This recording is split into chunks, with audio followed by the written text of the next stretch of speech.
दोस्तों, क्या आप जानते हैं कि नाभि ध्यान क्या है और इसको करने से हमारे जीवन में क्या क्या चमत्कार देखने को मिल सकते हैं? जी हाँ दोस्तों, ये एक ऐसी विधि है जिसको हम नियमित रूप से कर लेते हैं तो आप अंदाजा भी नहीं लगा सकते कि हम अपने जीवन में हर वो चीज हासिल कर सकते हैं जो हम केवल सपनों में देखते हैं। और जैसे ही आंखें खुलती हैं, फिर से वही दृश्य, वही पुराना घर, पैसों की कमी, घुट कर जीना सामान्य दिखाई देता है। तो इन सभी परेशानियों को माइंड से निकलकर बिना तनाव लिए बस इस वीडियो को बहुत ही ध्यान से देखना है और जो भी विधि इसमें आपको बताई जाए उनको नियम अनुसार पूरा करना है। फिर आप जो चाहे सपने देखो, सब हकीकत में बदलने लगेंगे। मैंने इस वीडियो में आपको दो तरीकों से समझाने की कोशिश की है। एक कहानी के माध्यम से, जिससे आपको पता चल सके कि यह वास्तव में भी हो सकता है, और दूसरा कार्य विधि अनुसार। तो वीडियो को थोड़ा सा भी मिस मत कीजिएगा, क्योंकि इस वीडियो को पूरी देखने के बाद आपकी लाइफ में बहुत बड़ा बदलाव आने वाला है। और वो तभी होगा जब आप वीडियो में बताई गई सभी जानकारियों को अपनी रोजाना की दिनचर्या में इस्तेमाल करना शुरू कर दोगे। और अगर आपको लगता है कि केवल वीडियो सुनने मात्र से सब हो जाएगा, तो ऐसा कुछ भी नहीं है। मैं केवल आपको रास्ता बता सकता हूँ, चलना आपको है। तो चलिए वीडियो शुरू करते हैं। हमारे जीवन में क्या क्या चमत्कार देखने को मिल सकते हैं। बहुत समय पहले एक छोटे से गांव में एक व्यक्ति रहता था जिसका नाम राघव था। राघव एक साधारण किसान था, लेकिन उसकी अंदरूनी बेचैनी और जीवन के रहस्यों को जानने की तीव्र इच्छा उसे हमेशा सताती रहती थी। वह जानता था कि उसके जीवन में कुछ अधूरापन है, लेकिन वह यह नहीं समझ पा रहा था कि उसे कैसे पूरा किया जाए। एक दिन गांव में एक प्रसिद्ध संत आए, जिन्हें लोग योगी शिवानंद कहते थे। योगी शिवानंद अपने नाभि ध्यान की विधि के लिए जाने जाते थे। उन्होंने नाभि को जीवन ऊर्जा का केंद्र माना और इस ध्यान के माध्यम से जीवन के सभी रहस्यों को जानने की बात कही। राघव ने संत के पास जाकर अपने जीवन की बेचैनी को साझा किया। योगी शिवानंद ने उसकी समस्या को ध्यान से सुना और कहा, तुम्हें अपनी नाभि के ध्यान में उतरना होगा। यही वह स्थान है जहां जीवन की ऊर्जा केंद्रित होती है। अगर तुमने इसे समझ लिया तो तुम्हारी सभी समस्याएं स्वतः समाप्त हो जाएंगी। राघव ने उनकी बात को गंभीरता से लिया और नाभि ध्यान की साधना शुरू कर दी। शुरू में उसे ध्यान में एकाग्रता बनाने में कठिनाई हुई, लेकिन धीरे धीरे उसने अपनी नाभि पर ध्यान केंद्रित करना सीख लिया। जैसे जैसे समय बीता, उसे अपने शरीर और मन में अद्भुत परिवर्तन अनुभव होने लगे। कुछ ही महीनों में राघव ने अपनी नाभि में एक गहरा ऊर्जा का स्रोत महसूस किया। इस ध्यान के माध्यम से उसे यह समझ में आया कि नाभि ही जीवन का स्रोत है और यहाँ से ही जीवन की हर ऊर्जा उत्पन्न होती है। उसने महसूस किया कि उसकी सभी मानसिक और शारीरिक समस्याएं समाप्त हो चुकी हैं। एक दिन ध्यान की गहराई में राघव ने एक दिव्य दृष्टि देखी। उसने देखा कि नाभि ध्यान के माध्यम से वह ब्रह्मांड के हर रहस्य को समझ सकता है। उसे जीवन की सच्चाई का अनुभव हुआ और उसने जाना कि उसकी सारी समस्याएं केवल उसकी सोच का परिणाम थी। अब राघव पूरी तरह से बदल चुका था। वह एक शांत और संतुष्ट जीवन जीने लगा। उसकी यह अद्भुत यात्रा गांव के सभी लोगों के लिए प्रेरणा का स्रोत बन गई। लोग उससे नाभि ध्यान की विधि सीखने आने लगे और राघव ने संत योगी शिवानंद की तरह ही अपने जीवन को दूसरों की सेवा में समर्पित कर दिया। तो आए बढ़ते हैं कार्यविधि की ओर। ज्यादातर लोग ध्यान तो करते ही होंगे, तो उन सभी साधकों के लिए आज का टॉपिक बहुत ही खास होने वाला है, क्योंकि आज की वीडियो में हम नाभि केंद्र की संपूर्ण विधि बताने वाले हैं। हम बात करेंगे नाभि केंद्र पर ध्यान। यह ध्यान नाभि पर चेतना का आना जाना स्वाभाविक है। नाभि का केंद्र ध्यान का सबसे बड़ा प्रधान है, क्योंकि हमारी नाभि का जो पॉइंट होता है वह हमारे शरीर का केंद्र होता है। और अगर आपकी चेतना नाभि केंद्र पर स्थित हो जाती है तो आपको इसके बड़े ही अद्भुत चमत्कार हमें देखने को मिलते हैं। इसे आप उदाहरण के लिए समझ सकते हैं। आपके अंदर जितनी भी पॉसिबिलिटीज है या जो भी संभावनाएं होती हैं, वह सभी सक्रिय होती हैं। जब आपकी चेतना पर्टिकुलर उस हिस्से पर आ जाती है, जैसे मान लीजिए अगर आपकी चेतना आपके मस्तिष्क में स्थिर रहने लगे, तब आपके अंदर एक विचारक की योग्यता आने लगती है। आज मनुष्य ने जो भी कुछ हासिल किया है, आज हम जितनी ऊंचाई पर पहुंचे हैं, उसके लिए सबसे पहले हमें विचार की जरूरत पड़ती है। उन विचारों को एक्शन की जरूरत होती है, तब जाकर किसी चीज का निर्माण होता है। तो अगर किसी व्यक्ति की चेतना उसके मस्तिष्क में आ जाए और वह अधिक समय तक वहीं रहने लगे, तो ऐसा व्यक्ति एक अच्छा विचारक बन सकता है। अब ध्यान रखने वाली बात यह है कि विचार किसी भी प्रकार के हो सकते हैं। विचार अच्छे भी हो सकते हैं, विचार बुरे भी हो सकते हैं। इसके एग्जाम्पल आप अभी देख सकते हो। अभी की दुनिया में जितने अच्छे विचार वाले लोग हैं, उतने ही बुरे विचार वाले लोग भी हैं। बुराई भी उसी ऊंचाई पर फैली हुई है। तो इसका मतलब यह है, जब आपकी चेतना आपके मस्तिष्क में होती है, तब आपके भीतर मस्तिष्क की संभावनाएं जागने लगती हैं। और अगर आपकी चेतना हृदय चक्र पर है, हृदय कमल में विराजमान है, तब आप भावनाओं के बवंडर में रहते हैं। आप अति के प्रति भावुक होते हैं।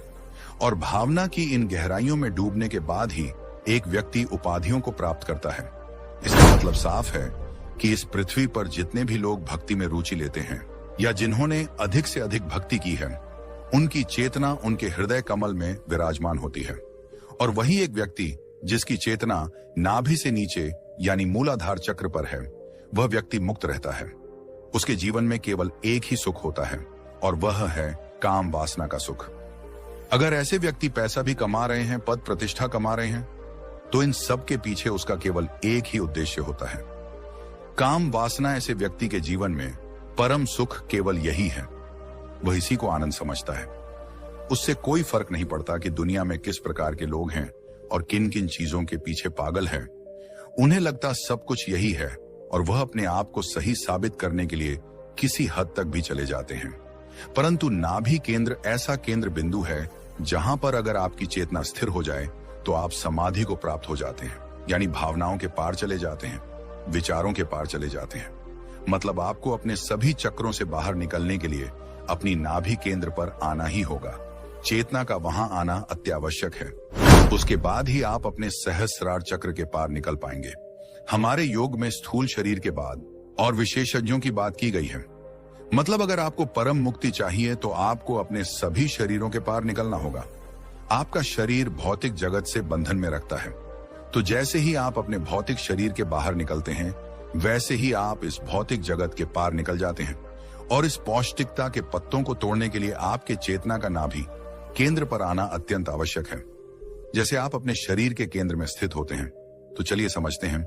आप प्रमाण के केंद्र में स्थित हो गए, अपना बैलेंस बना लीजिए, एक संतुलन बना लिया।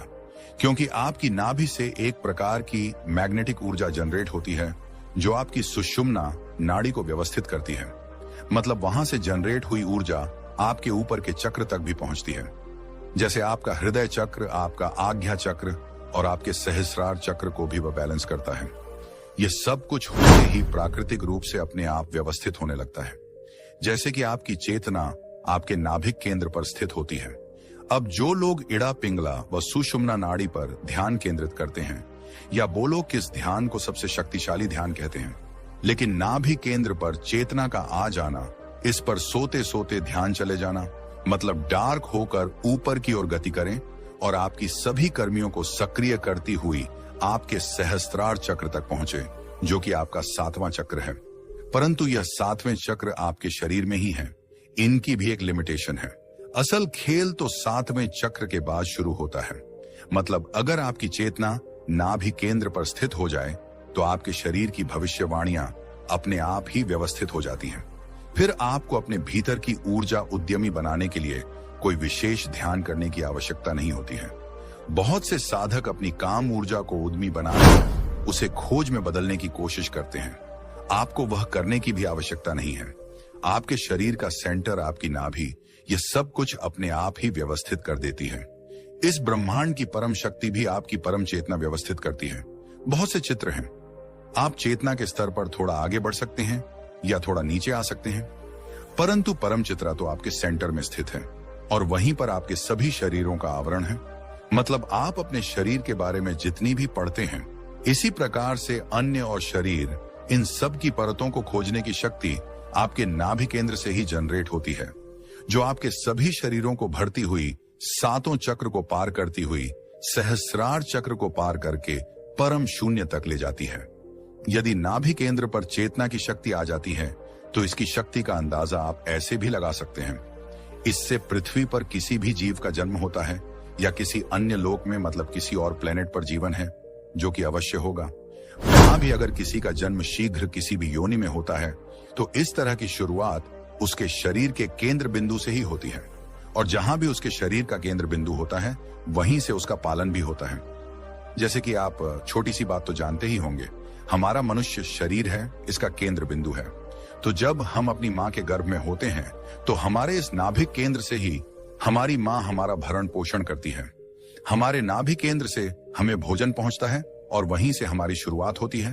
और जिस प्रकार से मनुष्य का केंद्र उसकी नाभि है, उसी प्रकार से हर एक जीव के शरीर का एक केंद्र बिंदु होता है और वही सबसे महत्वपूर्ण होता है।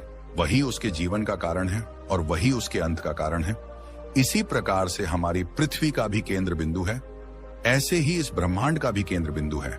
हमारी पृथ्वी अपनी दूरी पर घूम रही है। हमारा सोलर सिस्टम जिस तरह से व्यवस्थित है, इस प्रकार से ऊर्जा लेकर पृथ्वी पर जीवन बनाए हुए हैं। ये सब अपने केंद्र बिंदु पर स्थित है और सब कुछ सटीक तरीके से मनुष्य विकारों से ग्रसित है। जब तक आप में अहंकार है, तब तक चेतना का आपके नाभि केंद्र पर स्थित होना नामुमकिन है। और अगर आप ये साधना कर रहे हो, अब तक आपने किसी भी प्रकार की ज्ञान साधना की है। साधना करने के लिए आपको अज्ञानी होना होगा, अहंकार छोड़ना होगा, इंतजार खत्म करना होगा। इंतजार से मेरा अर्थ है, आप कोई भी साधना करते हैं तो साधना से मिलने वाले फल का इंतजार करते रहते हैं। इसी बीच साधना का फल परमात्मा देने वाले ही होते हैं और आप सब कुछ छोड़ देते हैं कि इससे तो कुछ भी नहीं हो रहा है। अगर आपके अंदर यह भाव आ जाए कि मुझे इस जन्म में मिले या अगले जन्म में मिले, लाखों करोड़ों अरबों जन्म मिले, यह ईश्वर की इच्छा है। इस वर्ष जो मेरे लिए अच्छा रहा है वही उचित है। मैं अज्ञानी भला अपने बारे में क्या उचित सोच सकता हूँ? मुझे तो उस परमात्मा ने स्वामी व्यवस्थित कर रखा है। इस तरह का भाव आपके अंदर आ जाए, समझो परमात्मा की कृपा आप पर होने लगेगी। लेकिन याद रखना, केवल शब्दों से काम नहीं चलेगा। अगर आपके मन में यह भी है कि विचार करूंगा तो कृपा भी घट जाएगी, तो समझो आप फिर से ना समझी कर रहे हो, फिर से एक मांग है। इस भावना का जन्म आपके भीतर प्राकृतिक रूप से होना चाहिए। सब कुछ उस परमात्मा की मर्जी है। मेरे चाहने से कुछ नहीं होता। वह चाहेगा तो मैं बताऊंगा, अगर मैं नहीं चाहता तो इसमें भी मेरे लिए अच्छा है। बस आपको अपनी भाग दौड़ रोकनी नहीं है, इंतजार खत्म करना है और पूर्ण समर्पण भाव रखना है। और एक दिन इसी समर्पण भाव से आप समाधि ध्यान को भी प्राप्त कर लेंगे। तो ऐसी जानकारी भरी वीडियो को देखने के लिए हमारे चैनल अखिलेश मोटिवेशन को लाइक सब्सक्राइब करना ना भूलिए और किसी न्यू टॉपिक के साथ हंसते और मुस्कुराते रहिए। धन्यवाद।